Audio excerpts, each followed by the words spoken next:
2006 through 2011 Volkswagen Jetta with the 2.5 liter engine, valve cover / PCV breather system replacement. I'm Brian Essick from How to Automotive, and I'm going to walk you step by step through the process of changing out the valve cover and breather system. Before we get started, I wanted to share with you the part numbers. So we're going to be installing an OEM valve cover / PCV breather system on this car. So the PCV system is built into the valve cover and you have to replace it all as a whole unit. So I will link up the parts and the tools that I use in the video. That way if you need to pick up any of those, you can find the links there. So we're going to get started by removing the top engine cover. The first thing we need to do is take the hose clamp here and pull this off. Use a pair of pliers like this. Hose clamp pliers work best. They have little grooves in there that hold the clamp. And slide it back like this. Now at the front of the air cleaner, there's an air snorkel here that we need to remove the two fasteners on the sides of it, holding it on. It's a T20 torque socket right here. So we're going to remove the little fastener here, and then on the opposite side here, you're going to remove. Once you get the two fasteners removed from the sides here, we're going to go up to the front or the center of the cover and lift straight up in the corners, all four corners, and lift it straight up like this. It's just pressed onto some rubber grommets that's holding it on. Now we need to separate the air snorkel here from the inlet portion of the air cleaner. It can be tough to get off. You don't want to pull pretty hard and then lift it off and set aside. Now we need to get this breather hose attached to the PCV off. So you can squeeze it right here and it'll flare these little tabs on the side open, and that allows you to pull it off. It was pretty difficult to try to get off of your fingers. It didn't want to flare the tab. So what I'd used is a pair of pliers like this, and it came from the back side. And I was able to squeeze the fitting and pull it off. I'm sorry my arm is in the way and blocked the view, but you just squeeze it and then you can pull it off the port like this. Now a little further down on the hose, it's held down with a little holder.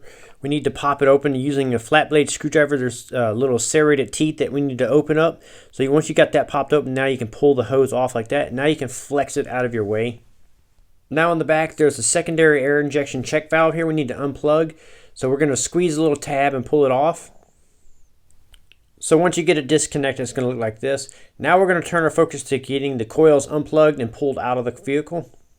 So I used a small little pry tool and put it right underneath the coil and give it a little pry upwards and then pull.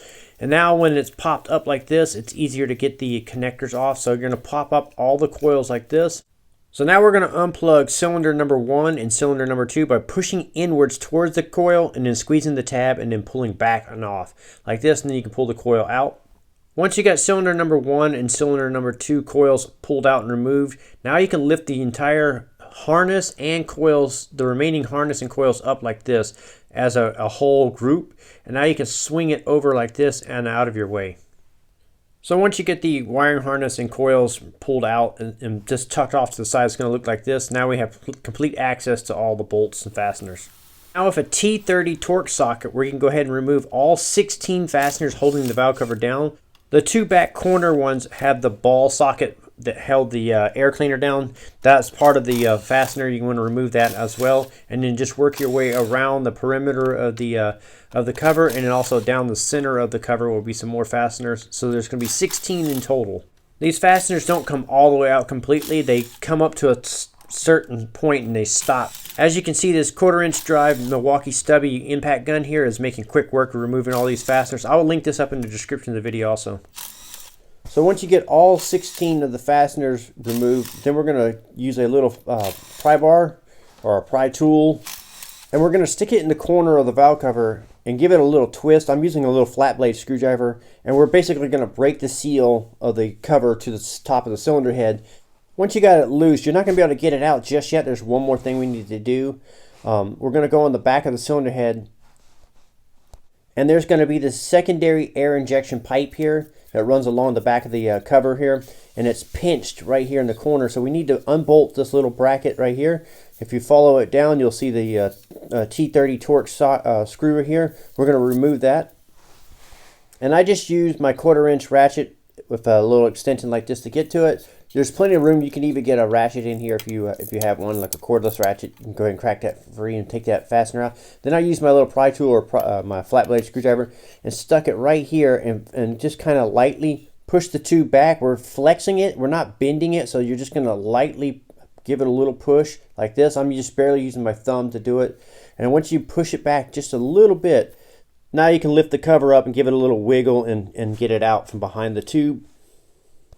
Now that the cover is off, we're going to clean up the mating surface here. We want to be careful not to knock any dirt or debris into the cylinder head. So when we wipe this out, we're going to wipe away. So we're going to wipe in an outwards direction like this, and get it as clean as you can possibly get it. The cleaner it is, the more successful your repair will be.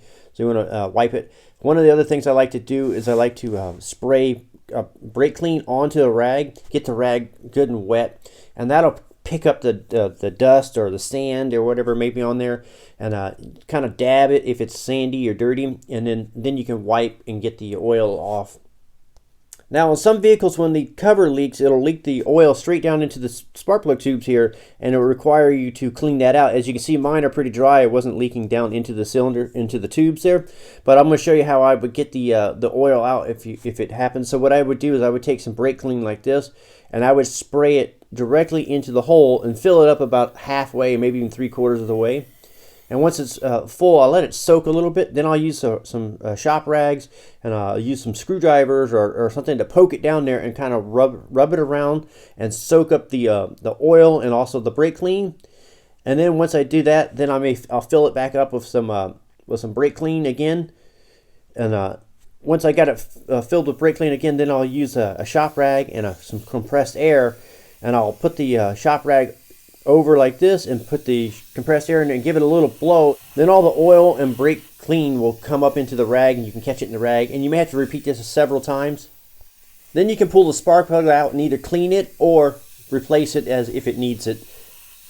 Now we're ready to put the new cover back on. You want to inspect the seal here. In shipping, it may come out. It comes out pretty easy, so you want to make sure it's all pressed in there, all the gasket materials in the right place. Once you have determined that's in good shape, now we're going to go ahead and just get our pry tool, and we're going to slip it back over the cylinder head. So you'll lightly flex the tube out of your way and then drop the cover straight down onto the cylinder head.